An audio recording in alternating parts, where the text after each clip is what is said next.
This is problem set 18. In this video we're going to be talking about molecular shape and polarity. And we've talked about polarity before, polarity of bonds. Okay, but in this case we are going to be using the polarity of those bonds as well as the molecular shape of a molecule to figure out the polarity of a molecule rather than the polarity of a bond. Before we get into this, let's talk a little bit about molecular shapes.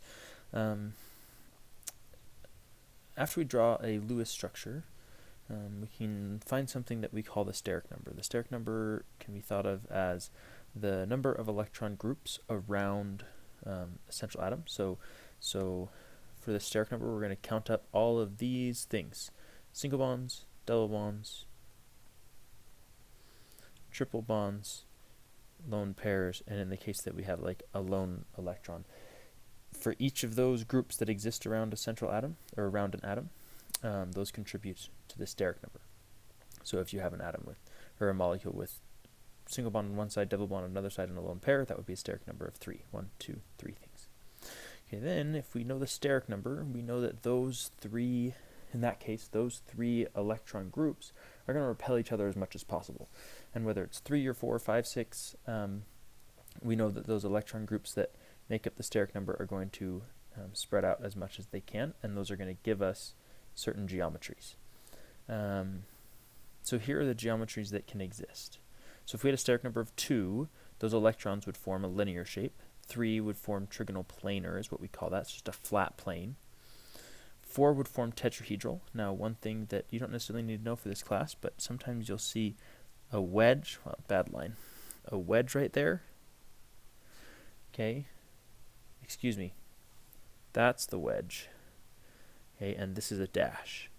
Wedges are coming out of the board, dashes are going into the board. That's how we draw that. You can kind of see because they draw this one bigger than that one. So this is like a pyramid on the bottom with one group going up. So that's tetrahedral. Then we have, if you had a steric number of 5, your electrons would be forming a trigonal bipyramidal. That's what we call that, because you can imagine we have 1 up, 1 down, and then we have 3 going around the middle. Okay, and these, if I were to look straight down at it, I would see that straight down. So trigonal bipyramidal, because I get a pyramid on top, and I get a pyramid on the bottom.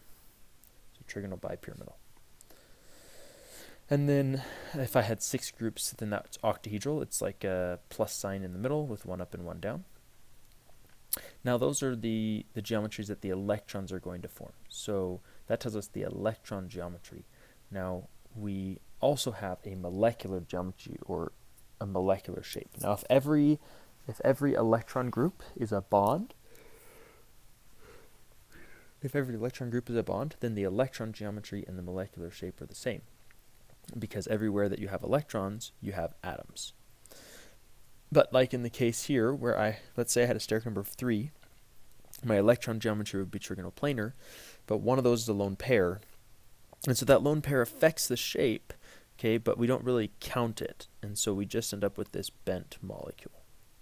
We don't count it in the molecular geometry, I should say. So then, like, let's say we had a steric number 4, you'd have tetrahedral. If one of those was a lone pair, we have what we call trigonal pyramidal, and if 2 lone pairs would be bent. If you had trigonal bipyramidal, remember that's 1 up, 1 down, and 3 around the middle. Okay, and 1 was a lone pair. Okay, then we have what you call a sawhorse or seesaw, because if you turned it on the sideways, it would look kind of like a seesaw. And then if you were to add another lone pair on there, you get what we call T-shaped, because if you turn that on your side, it would look like a T. It's T-shaped. And a lot of the lone pair would end up just being linear, straight up and straight down. And lastly, if we had octahedral, a steric number of 6, the electron geometry is octahedral. If you had no lone pairs, the molecular geometry is also octahedral. 1 lone pair, and you'd have what we call square pyramidal. If you turn that on its side, you've got a square base with one thing going up, so you'd get like a square pyramid, if that makes sense. And then 2 lone pairs, and that's just square planar. It's like a plus sign. 3 lone pairs, you get a T-shaped, and 4 lone pairs, you're going to get linear again. So we're going to refer to this chart. It's something that you should learn and know. You should understand the angles between the different bonds. But we're just going to use this chart to refer to as we're working on the problem set. All right, so once you know the concepts of bond dipoles and molecular shape, you can determine whether a molecule is polar or nonpolar. Draw the Lewis structure of each of the following. Draw correct dipole arrows to show bond polarity for each bond and in the following molecules. Then state whether the molecule will have a net dipole moment, whether each molecule is polar or nonpolar. Okay, so let's start by drawing these molecules. So we have 3 plus 21 is 24. 2, 4, 6, 8, 10, 12, 14, 16, 18, 20, 22, 24. The formal charges are all 0. So what else does it want us to do? Draw the Lewis structure. Draw the correct dipole arrows. So the dipole arrows, if you remember, they point in the direction of the more electronegative atom in the bond with a plus sign on the less electronegative, showing that electrons are being, in this case, pulled away from the boron to the chlorine, which is going to leave the boron slightly positive. So those are the bond dipoles. Then we need to state whether the molecule has a net dipole moment. Okay, what this means is, imagine this boron is playing tug of war with 3 chlorines. If those 3 chlorines are stronger, okay, it's going to be pulled, but those 3 chlorines are spread out evenly in those 3 directions. So is the boron going to move anywhere if it's playing tug of war with 3 strong chlorines? No, it's not. And so we say it's nonpolar because all of these dipoles balance each other out. So overall, there's no total dipole, so it's nonpolar. Now if I jump over here and look at my shapes, does it ask us to, doesn't ask for the shape. If I look at my shapes, I can see just from these pictures whether or not something is going to be balanced or not. So assuming that these green atoms are all the same, okay, anything in this column is going to be balanced and therefore nonpolar because the atoms literally spread out in order to be balanced. That changes if you had like 3 atoms were one element and then you had a different element on the 4th. That's automatically going to be imbalanced. So, but assuming the green atoms are all the same, these are all going to be nonpolar. This is going to be polar because these dipoles, regardless of which way they go, they're not going to be balanced. This is going to be polar. This is going to be polar. Polar, polar, nonpolar because we got linear. So those are going to balance each other out. So it's nonpolar. Here we have polar. Here we have square planar. That's like a plus sign. So that's going to be nonpolar. Everything balances out.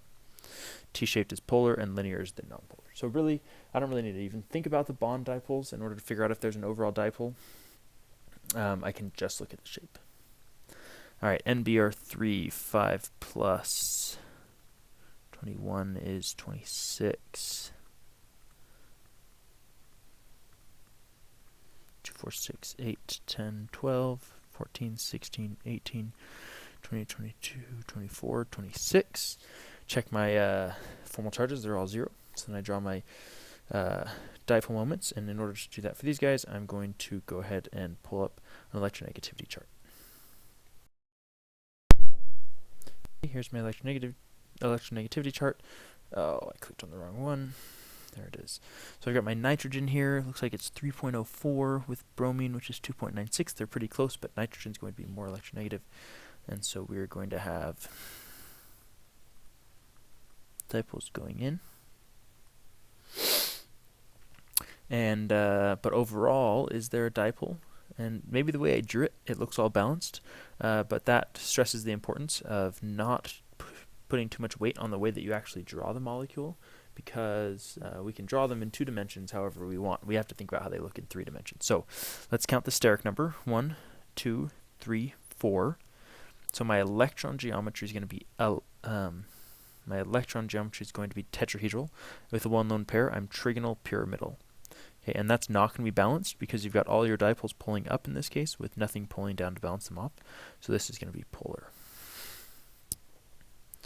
All right, SOCl2. 6 plus 6 plus 14 gives me 26. Least electronegative in the middle. Oxygen, chlorine, chlorine. 2, 4, 6, 8, 10, 12. 14, 16, 18, 20, 22, 24, 26. 2, 3, so this is a plus and that's a minus. So let's do this, balance them out, and we have ourselves a nice molecule. If we were to draw the dipoles here, We know that oxygen is more electronegative than sulfur. How does sulfur compare to chlorine? Sulfur is 2.58. Chlorine is to the right, so chlorine is more electronegative there. Okay, and then polar and nonpolar. Well, this is the same situation as this guy here. So my steric number is 1, 2, 3, 4 with one lone pair. So that's going to be polar because it's pyramidal shaped. SF6.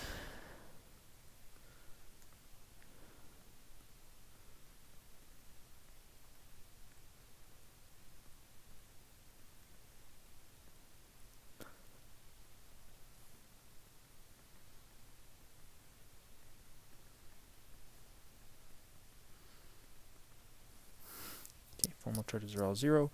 So let's draw the dipoles here. Fluorine's more electronegative.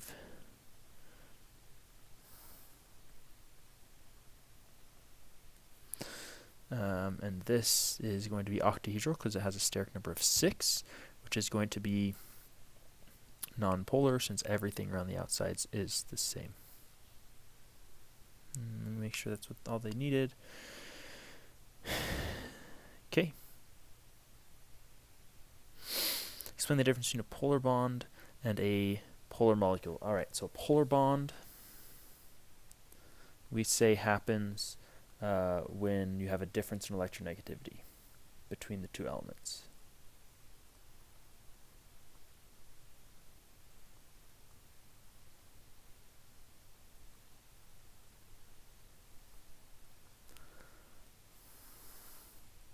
That's when you have a polar bond.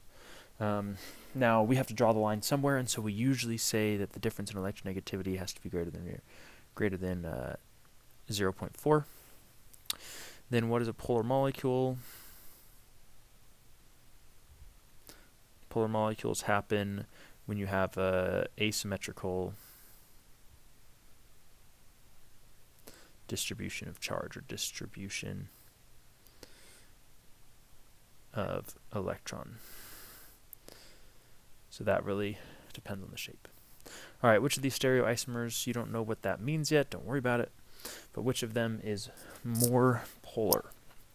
All right, so here, if I were to draw the dipoles on here, right, because with 2 central atoms, 2 carbons there, I guess we haven't really talked about that yet, so just a brief introduction to this. If you see kind of these line, do we have more of them later? We do. So let's talk a little bit about what these line structures mean. This is just a shorthand way of drawing molecules that are heavily carbon-based. So you'll see like zigzags. Okay, anytime you have a zigzag, a line connects 2 carbons. So this molecule is really have a carbon, carbon, carbon, carbon, carbon. And then we know that carbon needs to have 4 bonds in order to have a neutral formal charge. And so any carbon that does not have 4 bonds drawn on a picture like that, there must be hydrogens filling in those extra spaces. So this carbon must have, because it's only got 1 bond, it must have 3 hydrogens on it. This guy's got 2 hydrogens on it, 2 hydrogens on it, and 3 hydrogens on it. Okay, hopefully that makes enough sense. We'll get more exposure to it later. But more of the story is these molecules have carbons right there. All right, which one's more polar? Well, here we have pulling, I guess I can draw it in red, pulling up to the chlorine and down to the chlorine. And here we have up to the chlorine and up to the chlorine. Which of those look less balanced? This one. So this bad boy is going to be polar. Oh, nope. Sorry, this is more balanced. I don't know what I was thinking. This is less balanced, so this one is polar. Okay, and the overall dipole in this molecule would just be going up because these would cancel each other out, right and left, but up and down they do not. So our overall dipole would be going up. All right, the shape of the electrons around each individual atom can be determined. Determine the electron geometry around each carbon in the following molecule and estimate the bond angles. Okay, so I count the steric number around each carbon, 3. That means this geometry is trigonal planar. This one's got 3, so it's also trigonal planar. This one has 4, so it's tetrahedral.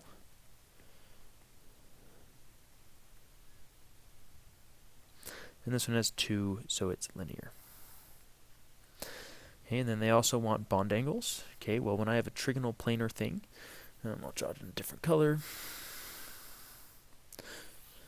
When I have a trigonal planar thing, all of my angles are 120 degrees. It doesn't look like that's how they've drawn it here. It looks like 180 and 90 and 90. Yeah, but it doesn't matter how you draw your Lewis structure. They're all going to be 180. Here, they're all going to be 120. So that one's also 120. Here we have tetrahedral. Tetrahedral is 109.5. And here we have linear, which is just 180 degrees.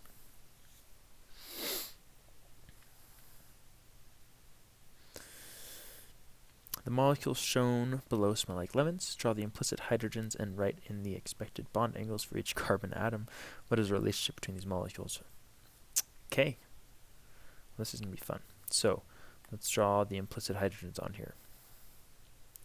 So this carbon here has 1, 2, 3 bonds drawn, so it must have 1 hydrogen. This has 3, so it must have 1 hydrogen. This has 1, 2, 3, 4 bonds drawn, so that carbon has no hydrogens. This only has 1 bond drawn, so this carbon has 3 hydrogens. This one will need 2 more. This one will need 2 more. This one has 1, 2, 3, so it needs 1 more. This has 4. This one has 1, so it needs 3 more. This one has 1, so it needs 3 more. And I can jump over here to the same thing. That needs 1. That needs 1. This needs 3. 2.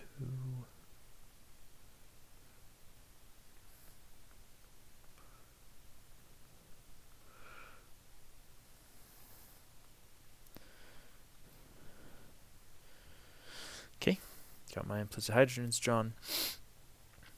And then I want to write in the bond angles. Okay, so again, I'll do a different color. This is trigonal planar, so this is going to be 120. This is trigonal planar, so it's 120. This is trigonal planar, so that's 120. Tetrahedral, it's 109.5. Tetrahedral, because it has 4 groups, 109.5. 109.5, 120, nope, 120, this one's 109.5, this one's 109.5. It's 3 groups, so 120, 120, 120. 4 groups is going to be 109.5, tetrahedral, 109.5, 109.5. 3 groups is 120. 120, 109.5, 109.5. Alright, then it asks what's the relationship between these 2 molecules? Are they isomers? If so, what kind? So you haven't learned about isomers yet. We're going to be talking about that in the next video. So I'll just say right now that these are isomers. We call them geometric or cis-trans isomers, and I'll refer you to the next video for a good explanation of why. Alright, draw or complete all the following steps for each compound below.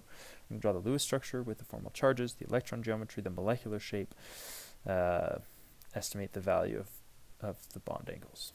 Okay, so I'm going to whiz through the Lewis structures, because hopefully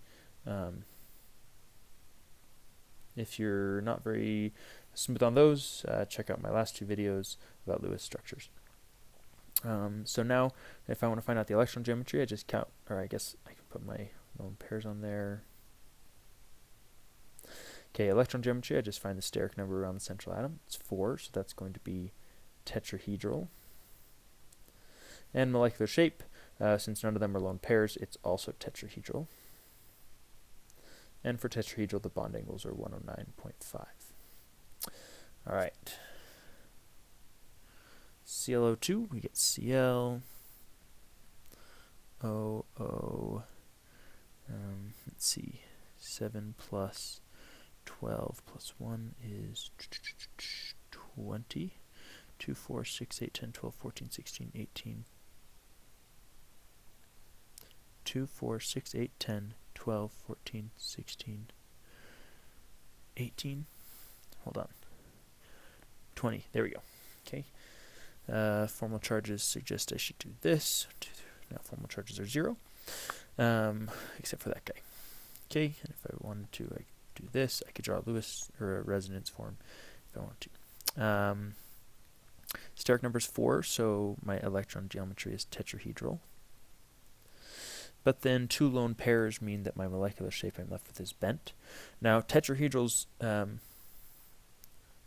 angles are 1 to 9.5, but lone pairs, when you have a lone pair, it actually pushes out harder than a bond. And so you end up with angles between your bonds of a little bit less than 1 to 9.5. Anytime you have a lone pair, you're going to have a little bit less than your angle. So,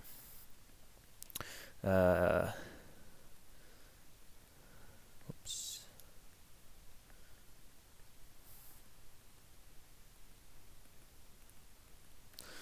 One of these is going to make a on there, and then we'll have bam, bam, bam. So this is going to be plus, and this is going to be minus. Steric number around there is 3, and so we're going to have trigonal planar, no lone pairs, so we still have trigonal planar. And in trigonal planar, my angles are 120 degrees. All right, determine the molecular geometry of the following molecules using VSEPR. VSEPR is valence shell electron pair repulsion. It's just the kind of rules that give us these shapes. It's just saying the valence groups of electrons are going to repel. So we're just trying to figure out the molecular geometry and estimate the bond angles, and then whether it's polar or nonpolar. In order to do that, we're going to have to draw the molecules.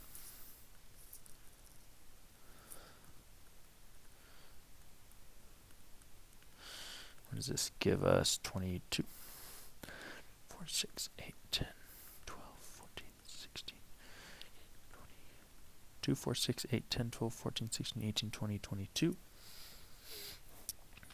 And for formal charges, 1, 2, 3, 4, negative there. And this is, they just want molecular shape. So steric number is 5, so my electron geometry is trigonal bipyramidal with 3 lone pairs is linear molecular geometry, which is going to be non-polar, and angles of 180 degrees. Okay, C, H, H, H, F. Okay, steric number tetrahedral. Steric number is 4, so my electron geometry is tetrahedral, and there's no lone pairs, so my molecular shape is also tetrahedral, which is normally tetrahedral would be nonpolar, but I have 3 hydrogens and a fluorine, which is going to make this balanced and therefore polar. 9.5 degrees. All right, BRF5.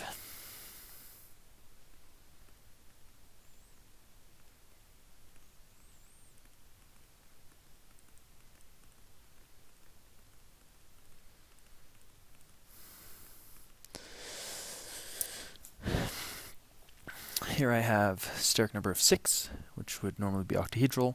In my electron geometry, 1 lone pair is going to leave me with square pyramidal,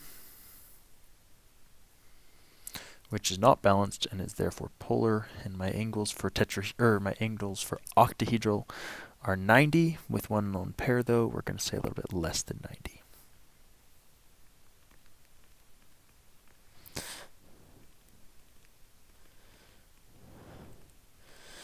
SF2, electron geometry is tetrahedral, molecular shape with 2 lone pairs is bent, which is going to be polar and less than 109.5 degrees. All right, 7. Determine the molecular geometries. Say whether it is, okay, same stuff as before. So BEF2 is linear. Steric number of 2, no lone pairs, therefore linear. It's going to be nonpolar because it's balanced, and that's going to have angles of 180 degrees.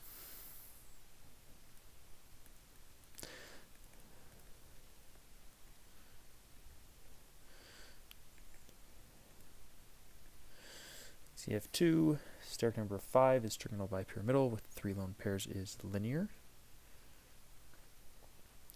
And non-polar, because it's linear, the angles are 180 degrees.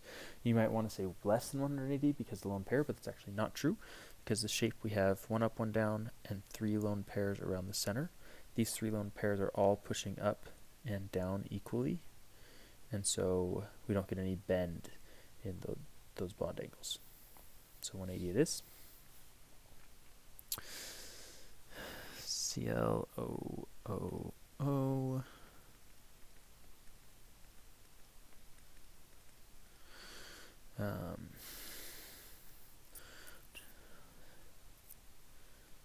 Right there. And then one of these is going to do this. 2, 3, 4, 5, 6. Another one's going to do that. There we go. So then,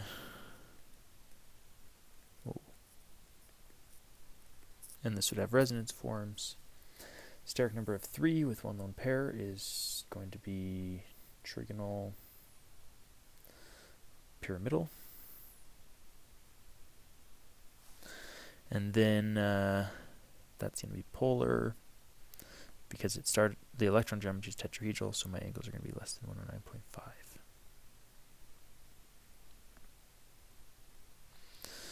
And we have BR, F, F.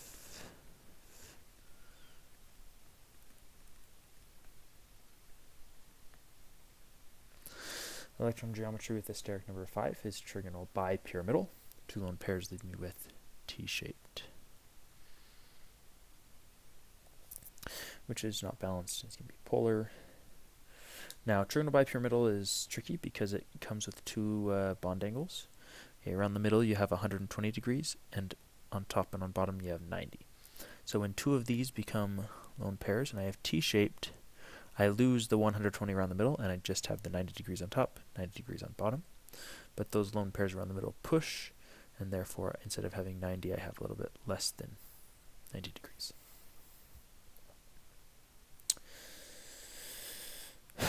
Same question. One.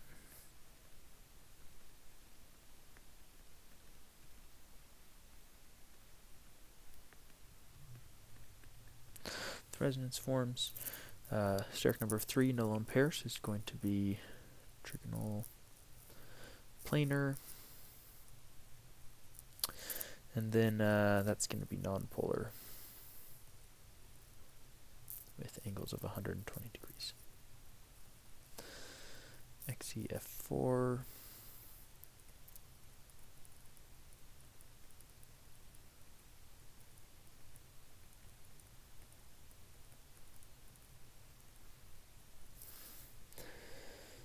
Steric number of 6 is octahedral for electron geometry, which means my molecular shape with 2 lone pairs is square planar, which has angles, or which is nonpolar because it's like a plus sign, and has angles of exactly 90 degrees because I've got 4 things around the middle, and then one electron, or one pair up, one pair down. These push down equals each other, which leaves this as a perfect plus sign. PF4 plus.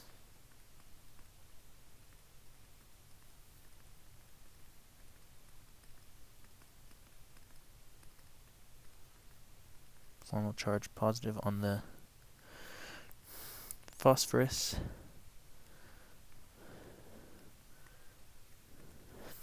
Okay. This is tetrahedral, which is nonpolar, angles of 109.5 degrees. And lastly, SbCl5. I gotta look at the periodic table for this one. What is Sb? There it is. It's got 5 plus 5 times 7 is 35, 40 electrons.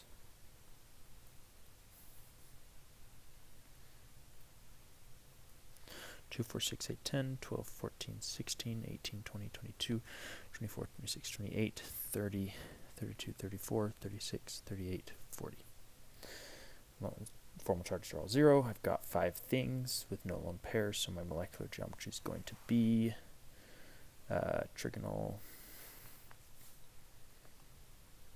bipyramidal, which is all balanced, and it's therefore nonpolar, and my angles, again, I have 90 degrees, and I have 120 degrees. Trigonal bipyramidal. Okay. In 1995, a gang attacked the Tokyo subway system with the nerve gas Sarin, and focused world attention on the dangers of chemical warfare agents. The structure to the right shows the connectivity of the atoms in a Sarin molecule. Complete the Lewis structure by adding bonds and lone pairs as necessary. Assign formal charges to the phosphorus and oxygen atoms to determine the molecular geometry around phosphorus. Alright, well, I know hydrogen has 1, 1. So all these hydrogens are good. I know that carbon has 4. So let's take a look at the carbons. 1, 2, 3, 4. 2, 3, 4, 1, 2, 3, 4, 1, 2, 3, 4. Carbons are good. Fluorine has 7. There's 1 there, so let's throw the other ones on there. Okay, phosphorus has 5. There's only 4 there. Okay, we'll come back to that one. Oxygen has 6. So there we go. And then here, if we just go like this, now oxygen has its 6 and phosphorus have its 5. Alright, assign formal charges to the P and O atoms. So if I were to draw it like this, I'd have a negative there and a positive there. Okay, but then I would make this double bond to get rid of that. Determine the molecular geometry around the P. Steric number of 4 means that, and no lone pairs means my electron and my molecular geometries are both tetrahedral. Oh, is that it? Here we go. So that's our introduction and use of molecular geometries and electron geometries, as well as identifying whether molecules are polar or nonpolar based off of their symmetry.